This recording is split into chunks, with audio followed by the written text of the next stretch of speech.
So the first bead in my Valentine's trifecta is the bead that is probably the most useful. I know it can be easily decorated and it's easy to do. And one second, I have a glass in my mouth. And you can do this in any size. You can make a giant focal, you can make tiny earring beads. So I have a fairly long dipped mandrel. You see all that bead release here. And so just heating that up. And I'm using a light color red.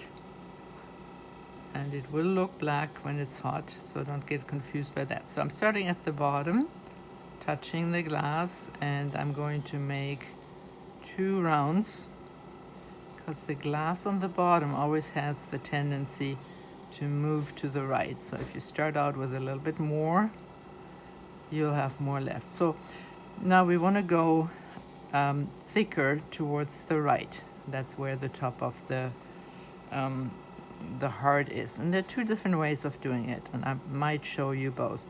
The first way is you just start with a barrel along the mandrel, and you go towards the center, you know, where those lobes start out. So I'm going to go fairly wide. I want to make a big bead, and this barrel is more or less the same diameter around. So I'm going to make a little bit longer, and you can do this any length you want. So stop there on the right. So you see it's one diameter. Now in order to get bigger to the right, I start the bottom, but I leave the bottom round untouched. So I'm just starting towards the right.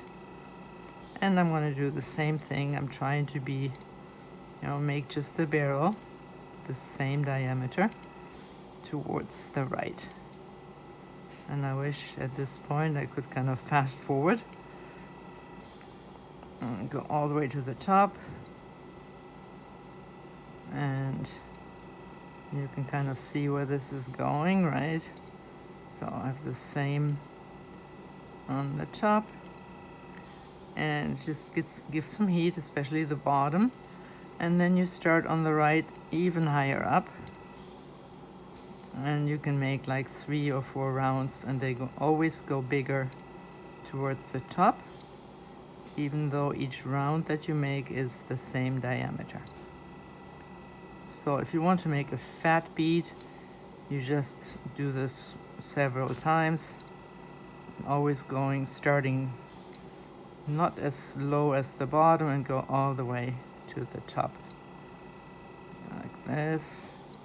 Finish the top round, give heat to everything, and I'm going to make one more that starts about at a half of the length of this mass, and make maybe 2 rounds all the way to the top. So now you have a cone, basically, just a little bit more on top. So there's your cone. So I set the glass aside, and now I'm digging for my here it is. So now you give just a lot of heat. You want to make sure that you have an even surface and not these rolls that you can see. So I roll this on a marver, and I'm trying to get the bottom fairly thin.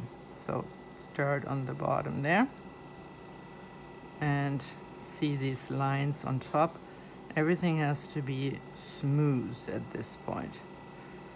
So at least doesn't have to be 100% smooth, but mostly smooth. Okay. And you see that the bottom of your heart is fairly thick. That is also because I'm using a 30-second mandrel. If you feel comfortable using 1/16 mandrel, you can certainly make it on that, and then the bottom will be a little thinner. So now I'm heating all of this up. It doesn't have to be glowing super bright, just to make sure that you have the outer layer hot. And then I take a masher and I mash it flat.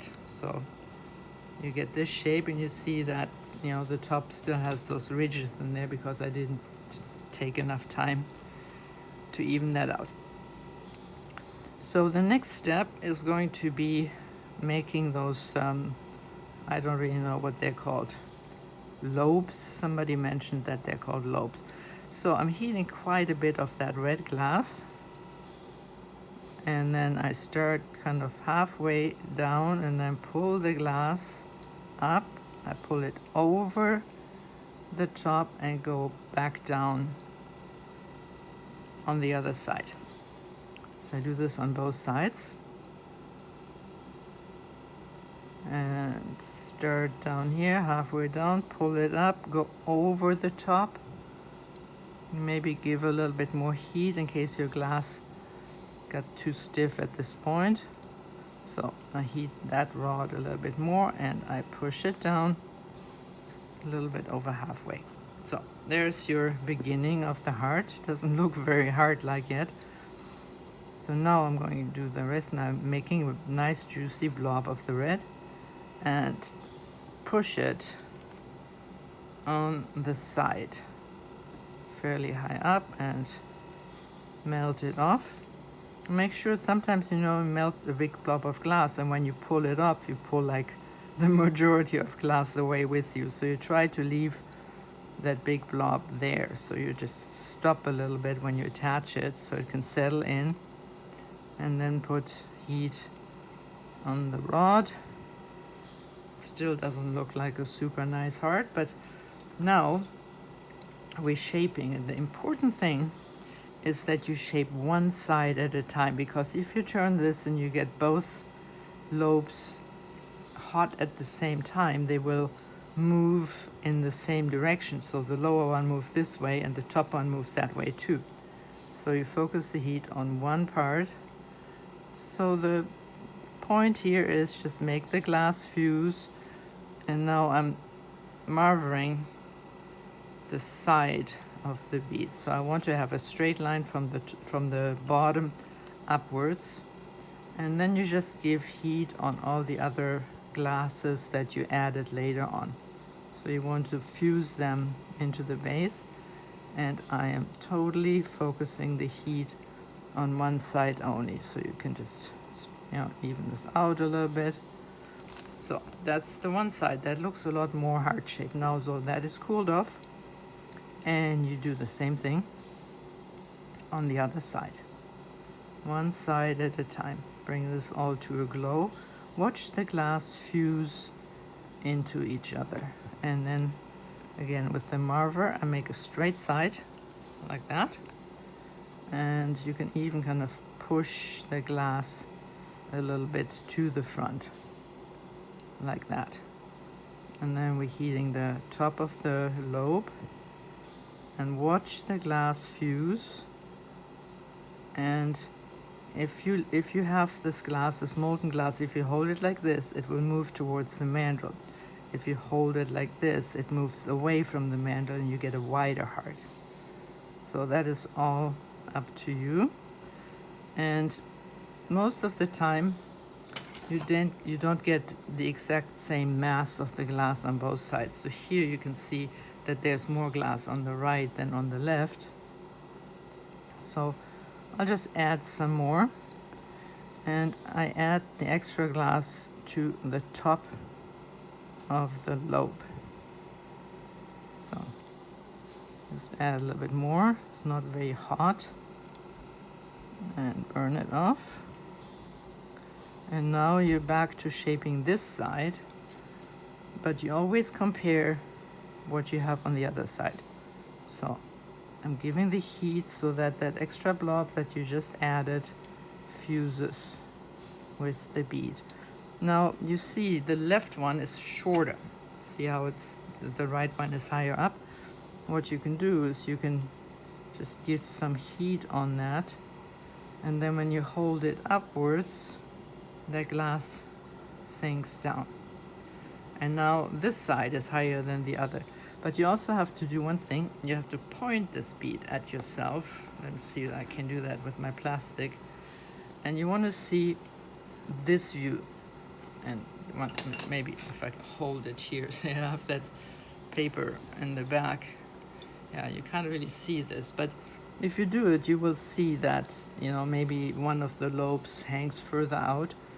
So you just spend some time trying to even out the two sides of the glass, and you can always focus a little bit on the bottom.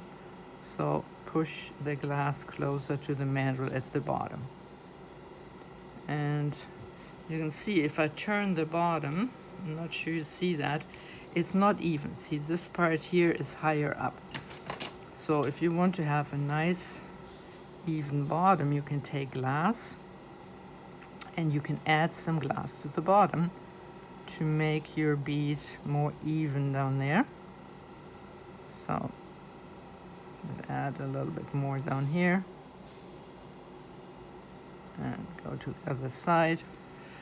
And sometimes if you have a large marble like that, it's kind of hard to get into, so you can shape the bottom of the heart with the magic wand, because it's just less brass there. You can even, if you want to, like, take some of that glass and with the sharp edge of the magic wand push it downwards so that you get an even layer down here. And believe it or not, this is pretty much, so just, you know, spend some time, blend that glass in. You don't want to later on in the bead see that you added that glass, so you have to make it fuse together. And just shape it a little bit more, push it down. So this would be, now there's a little bit glass left on top, and since this is a quick demo, I'll just, you know, try really to make those lobes on the top about even. So just add a little bit more there, and always only heat that one side where you added the glass, so that the whole thing does not get out of control.